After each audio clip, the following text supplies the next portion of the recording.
রাজধানীর জ্বালানি তেলের পাম্পগুলোতে ক্রেতাদের উপচে পড়া ভিড়। মধ্যরাত থেকেই নগরীর বেশিরভাগ জ্বালানি তেলের পাম্পে ক্রেতাদের ভিড় দেখা যাচ্ছে। এ বিষয়ে আরও তথ্য জানাতে রাজধানীর বিজয় সরণি এলাকায় আছেন আমাদের স্টাফ করেসপন্ডেন্ট সালাউদ্দিন কাদের। সালাউদ্দিন, জ্বালানি তেল নিতে আসা মানুষদের ভিড় কেমন দেখছেন এবং এই ভিড় এত বেশি হওয়ার কারণ আসলে কি বলছে তারা?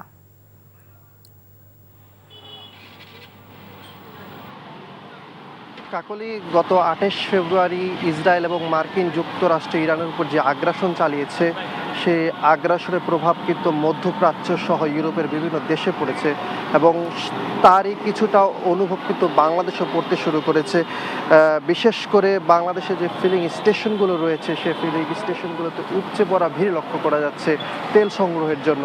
বিশেষ করে যারা মোটরসাইকেল চালক রয়েছেন, তারা গত ২ দিন থেকে আতঙ্ক বিরাজ করছে তাদের মধ্যে, তাই তারা তেল সংগ্রহের জন্য দীর্ঘ লাইন আপনারা দেখতে পাচ্ছেন এখানে দেখা যাচ্ছে।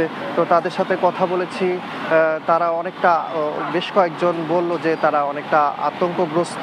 বিশেষ করে বিশ্ববাজারে ইতিমধ্যে ইউরোপে সহ বেশ করে প্রায় ৪% তেলের দাম বৃদ্ধি পেয়েছে। সেই বৃদ্ধির প্রভাবটা হয়তো বাংলাদেশেও পড়তে পারে, সেই চিন্তায় তারা অনেকেই ফুল ট্যাঙ্কি করে তেল সংগ্রহের জন্য এসেছেন।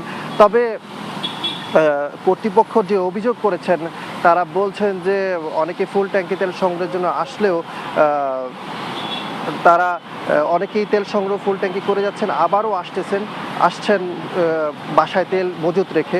এতে করে একটি কৃত্রিম সংকট সৃষ্টি হতে পারে বলে কর্তৃপক্ষ বলছেন।